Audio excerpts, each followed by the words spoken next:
हिंदू जागृत हो चुका है। ఈ లీగల్ బ్యాటిల్ షురూ అయ్యి ఇప్పుడు చిలికి గాలివానై 2024 లా ఇది వక్ఫ్ ప్రాపర్టీ అని చెప్తున్నట్టు ఆరోపణలు వస్తున్నాయి. మీరు చరిత్రకారులు గారు, చరిత్రహీనులు మీ కాంగ్రెస్లో. హిందువులకు నేను ఒక మెసేజ్ చేయదలుచుకున్న ఫ్రెండ్స్ ఏందనంటే,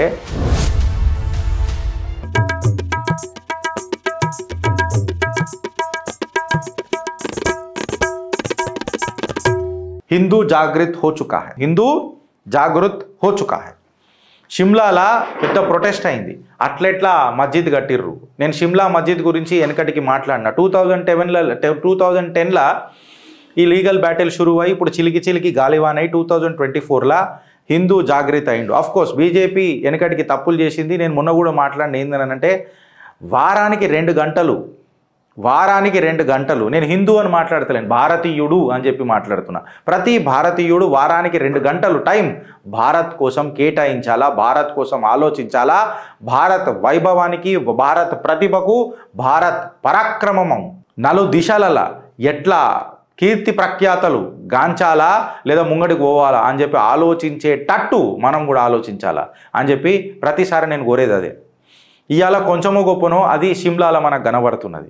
అయితే దీనికి ఒక ఛానల్లో ఒక సోషల్ మీడియా పోస్ట్ నేను చూసిన. దీనికి ఇస్లామీఫోబియా అని చెప్పి ఒక ట్యాగ్ పెడతారు. ఇప్పుడు ఈ కొట్లాట ఏదైతే అయిందో 2010లో స్టార్ట్ అయింది, లీగల్ కేసు స్టార్ట్ అయింది. 2012 to 17 మన కాంగ్రెస్ పార్టీ వచ్చింది.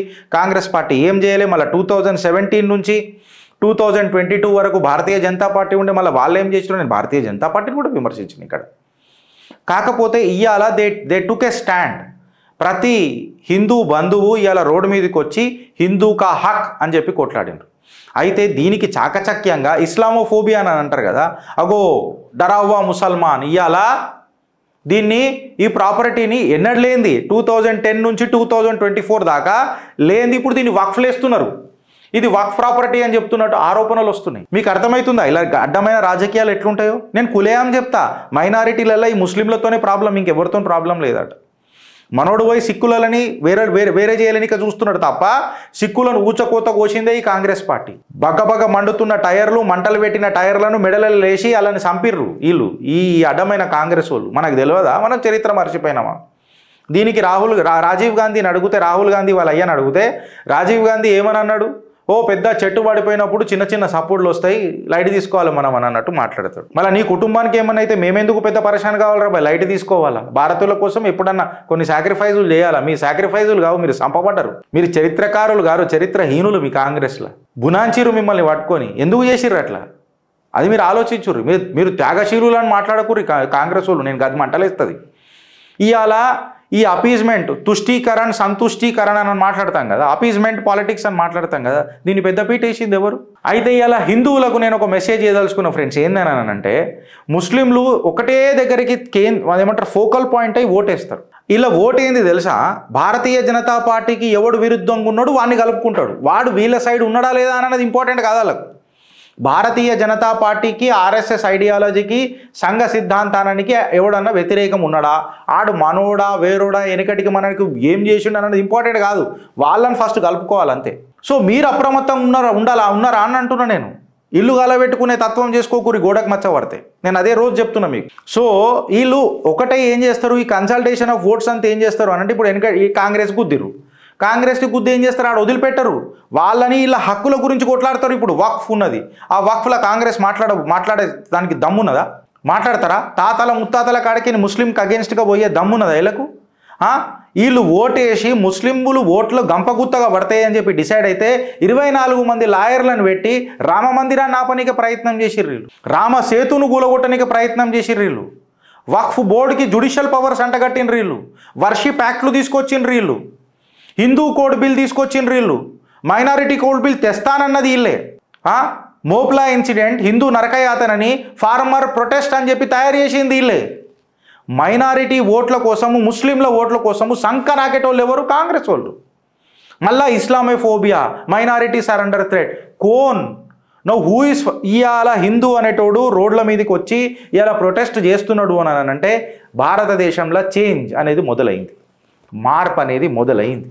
ఇది 2014లా. ఇప్పుడు ఇంకొకటి విషయం ఫ్రెండ్స్, నేను ఇది చాలాసార్లు విన్నా. హిందూ అనేటోడు ఐకమత్యంగా లేడు, హిందూ అనేటోడు ఐకమత్యం లేకపోతేనే ఇలా గిట్ల అయింది, మోదీ గారికి తక్కువ సీట్లు వచ్చినాయి. కాదు, హిందూ అనేటోడు ఐకమత్యంగా ఉన్నాడు, ఉండబోతాడు, ఇంకా గట్టిగా అవుతాడు. ఎస్, వాడు లాజికల్గా ఉంటాడు. హిందూ అనేటోడు లాజికల్గా ఉంటాడు. ఆ లాజిక్ వాడికి దొరకకపోతే వాడు బటకాంచిపోతాడు. వాడికి ఎవడు కోటేయాలనో తెలియక వాడు ఓటేయలేదొచ్చు. అది తప్పు, నేను కాదని దాన్ని సమర్థిస్తలే. నేను తప్పు కాదని అంటలే. నేను అదే చెప్తున్నా. నేను ఏమంటున్నానంటే మన పర అని అనేది తెలుసుకోండి. ఇవాళ భారతీయ జనతా పార్టీలో గెలిచిన వాళ్ళు హనీమూన్ పీరియడ్లో ఉంటారు 5 సంవత్సరాలుగా. అదే ఎంఐఎంలకేం గెలిచినోడు దర్బార్ పెట్టుకుని ఆడ ఫోన్లు పట్టుకొని కూర్చుంటాడు. వాళ్ళకేమన్నా ప్రాబ్లం అయితే ఆడ కూర్చుంటాడు. నా కార్యకర్తలకు ఏం ప్రాబ్లం అయింది, అట్లా ఎట్లా చేస్తామని గవర్నమెంట్ ఆఫీసర్లను వేసుకుంటారు.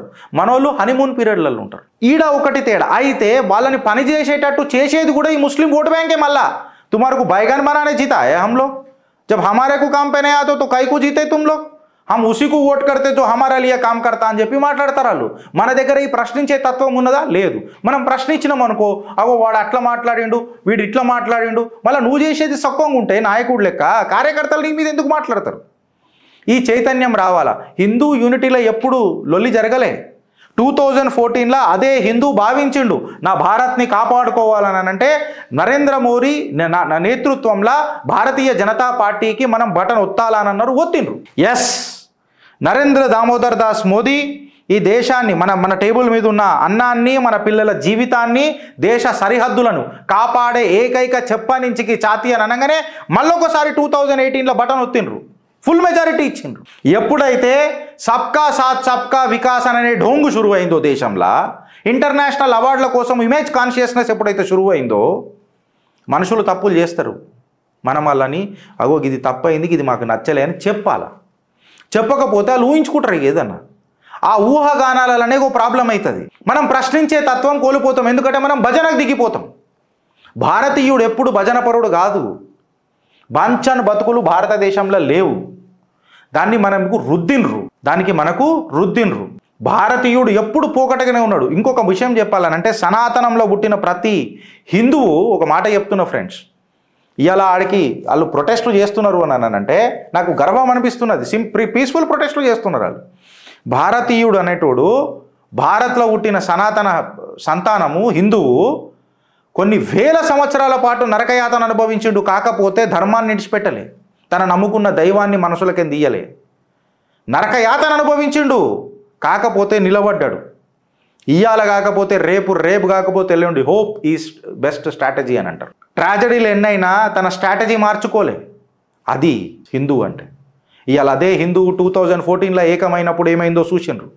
మూడోసారి కూడా ప్రాబ్లం ఏం కాలే. ప్రాబ్లం వీళ్ళకైంది, అడ్డమైన సీట్లు, అడ్డమైన వాళ్ళని లోపలికి తీసుకొచ్చినందుకు. అరే వాడైతే హిందూ లాజికల్ అని చెప్పినా నేను, వాడేంద్రా భయ్ మొన్నటిదాకా మన మీద కేసులు వేసి మనం ఇది చేసినాడు. నువ్వు ఆర్ఎస్ఎస్ వాళ్ళు టెర్రరిస్టులు అని చెప్పి బుక్ రాసినోడికి నువ్వు టికెట్ ఇస్తే ఎట్లయితుంది? గిది ఆలోచిస్తాడు హిందూ. వీడికి రాగానే ఒక హిందువులందరూ మనం చైతన్యం కాలే అని మాట్లాడతాం. మన భావన తప్పు, మన బాధ్యత కరెక్ట్ అని అంట. మన భావనలను ఏం చెప్తున్నావు అని అంటే వాడికి చెప్పి ఇంకా దూరం చేసుకుంటున్నావు. అరే క్వశ్చన్ చేయడం కూడా ప్రాబ్లమా? అడగడం కూడా ప్రాబ్లమా? భగవంతులు అయిపోయినరా? భగవంతుడు కూడా భక్తుడిని నువ్వు ప్రశ్నించనే అడిగిండు కదా సనాతనంలో, మన ధర్మంలో. ఎప్పుడైతే సందిగ్ధ పరిస్థితులలో అర్జునుడు బాణం విడిచిపెట్టేసిండో, ఆయనకున్న మనసులో ఉన్న ప్రశ్నలకు నువ్వు అడుగు, నేను సమాధానం చెప్తా. నేను చెప్పినా నేను భగవంతుని, నేను పరంధాముణ్ణి, నేను నారాయణుణ్ణి నరరూపంలోకి వచ్చి ఇక్కడ నిలబడ్డని రథసారథైనా నువ్వు వేయి బాణం అని చెప్పి డిమాండ్ చేయలే. ఆయనని కన్విన్స్ చేసి సంవాద్ వివాద్ అని నేర్పిందే నా ధర్మం. ఏదో వాళ్ళ బుక్లో రాసేసినాం పాటించు అని చెప్పలే నా ధర్మం. ఇలా పీస్ఫుల్ ప్రొటెస్టులు చేస్తుంటే పోలీసు వాళ్ళు దాన్ని ఉక్కుపాదంతో తొక్కనికే చూస్తున్నారు అక్కడ ప్రభుత్వం హిమాచల్లో. అయితే ఇలా నేను ఏమడుగుతున్నా అంటే, మళ్ళీ సుప్రీంకోర్టు జడ్జిమెంట్ ఉన్నది కదా బ్రదర్, సుప్రీంకోర్టు సైటేషన్స్ ఉన్నాయి కదా. పీస్ఫుల్ ప్రొటెస్ట్, పబ్లిక్కి హక్కు ఉన్నది ప్రొటెస్ట్ చేసేది. ఇవాళ హిందూ దాన్ని వాడుకుంటున్నాడు. మీకే వస్తుందా షాహీన్బాగ్లో చేసుడు? మీకే వస్తుందా? ఈ ఇస్లామోఫోబియా అని మాట్లాడతాడు నసరుద్దీన్ షా కూడా చాలా మాట్లాడతాడు. నిన్న ఒక ఛానల్ వింటున్నా నేను. నసరుద్దీన్ షా కూడా చాలా మాట్లాడుతున్నాడు. మళ్ళా అప్పుడు ప్లేన్ హైజాక్ అయినప్పుడు ఇస్లామోఫోబియా అని చెప్పి మాట్లాడినోడు, నీ సొంత పిల్లలకు నేను ఇస్లాం నుంచి దూరం పెట్టినా నువ్వే మాట్లాడినావు కదరా భయ్ నసరుద్దీన్ షా నువ్వు. ఇంకొకటి ఏందని అంటే, ఇప్పుడు ఈయన ఉన్నాడు మన మహాశాలే రాజ్పాల్ అన్న ఒక ఆయన ఉన్నాడు. మళ్ళీ ఈయన గురించి ఎప్పుడన్నా మాట్లాడినరా? అడ్డమైన బుక్కులు హిందువుల పేర్ల మీద, హిందూ దేవుళ్ళ పేర్ల మీద రాసి మీరు ప్రచురిస్తారు. మా కృష్ణుడి మీద, మా శివుడి మీద. వాళ్ళందరి మీద రాస్తారు, మీ ముక్కు మీద రాయంగానే కనయ్య కుమార్ మొన్న చచ్చిపోయిండేమో. ఇసుంటి వీరులు శూరులు హిందూ సనాతన ధర్మం కోసం ఎప్పుడో బలిదానం అయిపోయారు దేశంలో. వీళ్ళ గురించి ఎవడు మాట్లాడాడు?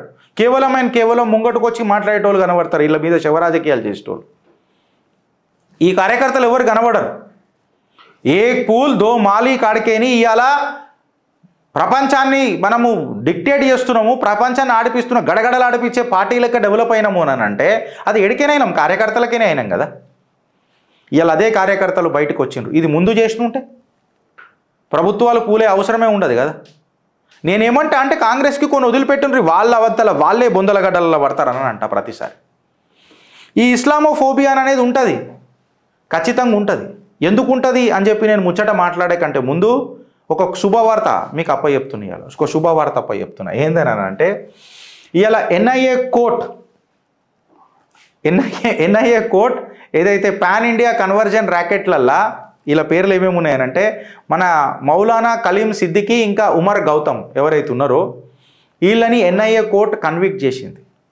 వీళ్ళు పాన్ ఇండియాలో ర్యాకెట్ నడిపిరు కన్వర్జన్ కిట్ల కింద, ఇస్లాం కన్వర్ట్ కిట్ల కింద, లవ్ జిహాద్ల పేర్ల మీద, రిలీజియస్ కన్వర్జన్ కిట్ల కింద ఇవన్నీ పెట్టి చేసి వీళ్ళ మీద ఈడీ కేసులు కూడా దర్యాప్తు చేసింది. మనీ లాండరింగ్ కేసులలో ఉన్నాయని చెప్పి. మొహమ్మద్ ఉమర్ గౌతమ్ ఎవడైతున్నాడో, ముఫ్తీ కాజీ జహాంగీర్ కాజ్మీ అని ఎవడైతున్నాడో వీళ్ళ మీద ఇస్లామిక్ దావత్ సెంటర్ ఐడీసీ అనేది అవుతున్నదో జూన్ 2021లో on the basis of ATS case ED కూడా కిక్కినై లోపలికి ఎంటర్ అయింది. ఇప్పుడు లొల్లి అవుతుంది, లొల్లి చేస్తారు. అట్లెట్లా చూసినావా, మా మీద ఇట్లా ప్రాబ్లం అవుతుంది, మా మీద అట్లా ప్రాబ్లం అవుతుంది. అరే మళ్ళీ కన్విక్ట్ అయితే రుజువులు చూసుకునే కోర్టులు ఇస్తాయి కదా. మీరు అయోధ్య వర్డిక్ట్ని కూడా మళ్ళీ మేము తీసేస్తామని అంటారు. ఆర్టికల్ 370కి కూడా మీరు పోయినరు కదా సుప్రీంకోర్టుకి, మళ్ళీ మేము ఆర్టికల్ 370 అరే దేశాన్ని కూడా వీడగొడతా అడరా, నాకు అర్థం కాదు. కానీ నిన్న మా శ్రీధర్ అని అన్నాడు, ఆ రాజేడు వచ్చి కలుస్తానన్నాక నీకు ప్రాబ్లం ఏమైందిరా భయ్, నాకు అర్థం కాదు. మళ్ళీ డరావువా ముసల్మాన్. అండ్ మోర్ ఓవర్ వాళ్ళకి అది చాలా ఇష్టం, అరే ముస్లింలు ఉన్నారా, అరే వద్దురా భయ్ పంచాయతీ పెట్టుకోకు అని అంటే వాళ్ళు అబ్బా ఆమె జీత్రే అని అన్నట్టు ఉంటారు. మనం పీస్ఫుల్గానే పోదాం, రాజ్యాంగబద్ధంగానే ఉందాం, బద్దాలు వల్ల కొడదాం. మనం పొలిటికల్గా కరెక్ట్ ఉండాల్సిన అవసరం లేదు, రాజ్యాంగబద్ధంగా కరెక్ట్ ఉంటే చాలు. లా అండ్ ఆర్డర్ ఆటోమేటిక్ అన్నీ సెట్ అవుతాయి. ఉత్తరప్రదేశ్లో అయితే లేదు, ఆసాంలో అయితే లేదు, బద్దాలు వెలగొడతలేరు. హేమంత్ బిస్వా యోగి ఆదిత్యనాథ్ కొడతలేడు. ఢోంగు బంద్ చేయాలి మనం అంతే. సబ్కా సాత్ సబ్కా వికాస్ అన్న ఢోంగు బంద్ చేయాలి. ఢోంగు బంద్ చేసి దోగులాపన బంద్ చేసి చేకే కాన్స్టిట్యూషనల్ బద్ధంగా సీనేమి ఉతారనే. ఈ ఇస్లామోఫోబియాతో మనం చేయాలని అంటే ఫస్ట్ ఈ ఇస్లామోఫోబియా అంటే ఏంది, అసలు భయం ఎందుకు కొడాలి మనం అని దాన్ని డిఫైన్ చేయాలి. వీళ్ళు ఎట్లా డిఫైన్ చేస్తున్నారు ఇప్పుడు చూడండి. ఈ మస్జిద్ని తీసుకొని వచ్చి ఇప్పుడు ఈ మస్జిద్ కట్టారు కదా 5 ఫ్లోర్లు, దాన్ని వక్ఫ్ ప్రాపర్టీ అంటున్నారు. వక్ఫ్ అనగానే మనం ఎంటర్ కావద్దు కదా. ఇక వాళ్ళ ప్యానలే ఉంటుంది కదా అమెండ్మెంట్ వచ్చేదాకా. ఈడ లొల్లి షురు చేస్తారు. ఫస్ట్ దాన్ని డిఫైన్ చేయాలి. డిఫైన్ చేసిన తర్వాత దాన్ని డాక్యుమెంట్ చేయాలి. డాక్యుమెంట్ చేసిన తర్వాత వాళ్ళు ఏదైతే కన్స్ట్రక్టింగ్ నరేటివ్స్ బిల్డ్ చేస్తున్నారు కదా, దాన్ని రీకన్స్ట్రక్టివ్ పాజిటివ్ నరేటివ్స్తోని మనం నడపాలి. ప్రతి భారతీయుడు, ప్రతి భారత్ని ప్రేమించే భారతీయుడు అర్థం చేసుకునేటట్టు ముంగడ పెట్టాలి. నేను వక్ఫ్ మీద ఒక కథనం నడుపుతూ ఒక సిగ్గుదొప్పినోడు రాసిండు. అసలు నీకు తెలుసారా వక్ఫ్ అంటే ఏందని అన్నాడు. అరే 56 దేశాలలో లేదు, నీకు భారతదేశంలో ఎందుకు వచ్చిందిరా వక్ఫ్ అని అడుగుతున్నా. నీకు సౌదీ అరేబియాలో వక్ఫ్ ఉన్నదిరా వక్ఫ్ ఉన్నదాడా? మళ్ళీ ఈడెందుకు వచ్చిందిరా నీకు వక్ఫ్? జాతి అని అనగానే కోసుకుంటారయ్యా, మళ్ళా పెద్ద ఢోంగు చేస్తారు నాటకాలు. వాళ్ళకు అనుకూలంగా ఉన్న పార్టీలకు గంపగుత్త ఓట్లు పడతాయి. ఏం తక్కువ చేసిందిరా పోయి, మీ ఇల్లు దొరకలే మీకు ప్రధానమంత్రి ఆవాస్ యోజన కింద? ముద్రాలలో మీకు లోన్లు దొరకలే? ఆయన కలుపుకోపోదామని అనుకున్నాడు, మీరు కాలగర్భంలో కలుపుదామని అనుకుంటారు భారతీయ జనతా పార్టీని. ఆయన ఇంకా తర్వాత తెలుసుకున్నాడు. ఆయన ఇంకొక జెనోసైడ్ అయ్యే లోపల, ఇంకొక మోప్లా అయ్యే లోపల, ఇంకొక ఖిలాఫత్ మూమెంట్ అయ్యే లోపల, ఇంకొక భైంసా అయ్యే లోపల, ఇంకొక భూలక్ష్మి మాత గుడి వ్యాండలైజ్ అయ్యే లోపల, సూరత్ల గణపతి విగ్రహం వ్యాండలైజ్ అయ్యే లోపల మనం అప్రమత్తం కావాలా. ఏదైతే ఈ ఫోబియా ఏదైతే ఉన్నదో దాన్ని డిఫైన్ చేసి ఈ డీకన్స్ట్రక్టివ్ నరేటివ్స్ ఏవైతే ఉంటాయో దాన్ని రీకన్స్ట్రక్ట్ పాజిటివ్ నరేటివ్స్తోని మనం బిల్డప్ చేయాలి. మన హోస్లా బులంద్ పెట్టుకోవాలా. భారత్ కోసము వారంలో 2 గంటలు తీయాలా. అసలు భారత్లో ఏం జరుగుతున్నాయి, చట్టాలు ఎట్లాంటివి వస్తున్నాయి, ఏమవుతున్నాయి అని ప్రశ్నించాలి. ప్రశ్నిస్తే పోయేది ఏం లేదు. ఇంకొకటి, నేను చేతులు జోడించి విజ్ఞప్తి చేస్తున్న జర భారతీయ జనతా పార్టీ నాయకులను, జర ప్రజల మధ్యలకు రండ్రి. ప్రజల తిప్పి కొడితే ఒకటిద్దరు నాయకులు తప్ప వేరేవాళ్ళు ఎవరు కనబడరు మన దగ్గర. ప్రజల మధ్యలకు రండ్రి, మీ గలం విలిపించుండ్రి, గడ్డపారలు దించుండ్రి. లేకపోతే మీ హనీమూన్ పీరియడ్లో ఏదైతే ఉన్నారో 5 సంవత్సరాలు అయిపోయినాం కదా, గెలిచేసినాం కదా, కార్యకర్తలను పాగల్బనాన్ని చేసి అని అనుకుంటే అదే కార్యకర్త మిమ్మల్ని కాలగర్భంలో కలుపుతాడు. ఈసారి ఆలోచిస్తారా లేదా అనుభవిస్తారా అని మాట్లాడే కంటే ముందు మేము మాట్లాడింది ఏమన్నా తప్పైతే మమ్మల్ని ఉత్కారేయండి ఫ్రెండ్స్, బట్ విత్ ఎవిడెన్సెస్. అగర్ గిట్ట నచ్చినట్టయితే మీ extended family and near and డియర్కి జర షేర్ చేయండి. ఇంకా ఎట్లాంటి టాపిక్లో తీసుకుంటే మంచిగా ఉంటుందననే మాకు మోటివేషన్ ఇవ్వండి. మీ ఆదరణనే మాకు ఇంకా రెట్టింపు ఉత్సాహంతో పనిచేయనికే ప్రోత్సహిస్తుంది. భారత్ మాతాకి జై.